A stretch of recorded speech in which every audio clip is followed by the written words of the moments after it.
દુકાન લઈ જાય કે એને નાના છોકરા તાર બાંધવા આવ્યો ને એટલે લઈ જાય છે. આ જબરજસ્તી તાર બાંધે છે ખેતરને ખેડૂતને પૈસા વગર. તમે નથી વિચારતા મને ઢાળી લઈ જાવ છો અને પોલીસ વાળા પણ વેજાણંદભાઈ ની અટકાયત કરી અને પોલીસ સ્ટેશનની જબરજસ્તી સહી લીધેલ છે અમારી પાસેથી. અમારી માંગ આ બસ વળતર મળે.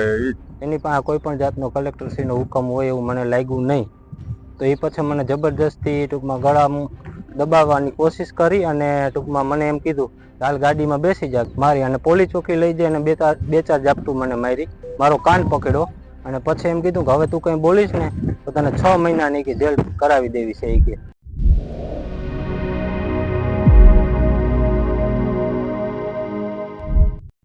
નમસ્કાર, તમે જોઈ રહ્યા છો ગુજરાત પ્લસ ન્યૂઝ અને હું છું મમલ.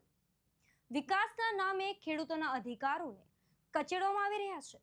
શું પોતાના જ ખેતરોમાં પ્રશ્ન પૂછવો હવે ગુનો બની ગયો છે? આ સવાલ એટલે કરવો પડી રહ્યો છે કે દેવભૂમિ દ્વારકાના ખંભાળિયા તાલુકામાંથી સામે આવેલા કેટલાક દ્રશ્યો અને સવાલો ઊભા કરી રહ્યા છે. દેવભૂમિ દ્વારકા જિલ્લાના ખંભાળિયા તાલુકાના ફોટો અને લાલુકા ગામની સીમામાં હાઈ ટેન્શન લાઇનનું કામ ચાલી રહ્યું છે, પરંતુ આ કામગીરી દરમિયાન ખેડૂતો અને તંત્ર વચ્ચેનો વિવાદ હવે ચર્ચાનું કેન્દ્ર આવ્યો છે. સામે આવેલો વિડીયો ફૂટેજમાં કેટલાક ખેડૂતોને ખેતરમાંથી બળપૂર્વક હટાવવામાં આવતા હોવાના દ્રશ્યો જોવા મળી રહ્યા છે. તો ચાલો જાણીએ સમગ્ર મામલો. મન પર એમ કરે છે ભાઈ, તમે જગ્યા આપો. પેલા તમારો વિડીયો ઉતારવો તો ના નથી. વિડીયો ઉતાર ના નથી, પણ શું કામ ઈ કે છે હું કામ લઈ જાય છે? દુકાન લઈ જાય કે એને નાના છોકરા તાર બાંધવા આવ્યો ને એટલે લઈ જાય છે. આ જબરજસ્તી તાર બાંધે છે ખેતરને ખેડૂતને પૈસા વગર. કોઈ છોકરાને હટામવાનું વિચારવું જોઈએ. તમે નથી વિચારતા મને ઢાળી લઈ જાવ છો બસ આ મને વાંચવા ને તમારાથી વચાતું નથી. વાંચવા નથી દેવાતું તમારાથી. તો હું તમને વાંચવા દઉં. આવું કરાય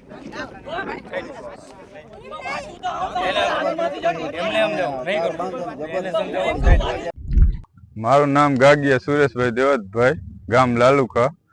આ વીજ કંપની વાળા જબરજસ્તી મારામાં તાર બાંધી ગયા છે અને પોલીસ વાળા પણ વેજાણંદભાઈ ની અટકાયત કરી અને પોલીસ સ્ટેશનની જબરજસ્તી સહી લીધેલ છે અમારી પાસેથી. ના, કોઈ જાણ નથી કરી. કોઈ વળતર નહીં કે કોઈ નોટિસ કે કોઈ નથી. અમારી માંગ આ બસ વળતર મળે એ પૂરેપૂરી. મારું નામ વેજાણંદભાઈ પાલાભાઈ ગાગિયા. ઘટના એવી છે કે બપોરના 12:30 વાગ્યા આસપાસ કંપનીના માણસો આવી અને જબરજસ્તી ખેતરમાં ટ્રેક્ટર નાખેલા હતા અને મેં અટકાયત કરી કે ભાઈ તમે લેટર બતાવો કલેક્ટરશ્રીનો હુકમ હોય તો, અને કલેક્ટરશ્રીનો હુકમ હોય તો મને જાણ કરો એમ. એની પાસે કોઈ પણ જાતનું કંઈ કાગળ હતો નહીં અને ડાયરેક્ટ પોલીસ પ્રોટેક્શન લઈ અને પોલીસવાળા મને ટૂંકમાં જબરજસ્તી હું કહેતો હતો કે ભાઈ મને આ આપો કલેક્ટરશ્રીનો હુકમ હોય તો. કલેક્ટરશ્રીનો હુકમ ના હોય એ કે તને ગાડીમાં હાલ બેસાડીને તને બતાડી દે. મેં કે નહીં, મારે બહાર બેસીને વાંચવાનો છે, મને વચાવો એમ. એની પાસે કોઈ પણ જાતનો કલેક્ટરશ્રીનો હુકમ હોય એવું મને લાગ્યું નહીં, તો એ પછી મને જબરજસ્તી ટૂંકમાં ગળા દબાવવાની કોશિશ કરી અને ટૂંકમાં મને એમ કીધું હાલ ગાડીમાં બેસી જા. ગાડીમાં બેસાડી અને પ્રાઇવેટ ગાડી હતી અને કંપનીની, અને બેસાડીને મને લઈ જઈને ડાયરેક્ટ થોડાક અહીંથી 1-1.5 કિલોમીટર આગળ લઈ જઈ અને દબાવવાની કોશિશ કરી ડાયરેક્ટ જ કે તને આવી રીતના દબાવી દેશું એમ, મારવાનું એમ. મારી અને પોલીસ ચોકી લઈ જઈ અને બે ચાર ઝાપટું મને મારી, મારો કાન પકડ્યો અને પછી એમ કીધું કે હવે તું કંઈ બોલીશ ને તો તને 6 મહિનાની કે જેલ કરાવી દેવી છે એ કે. તો અમારા સામું બોલો છે એમ.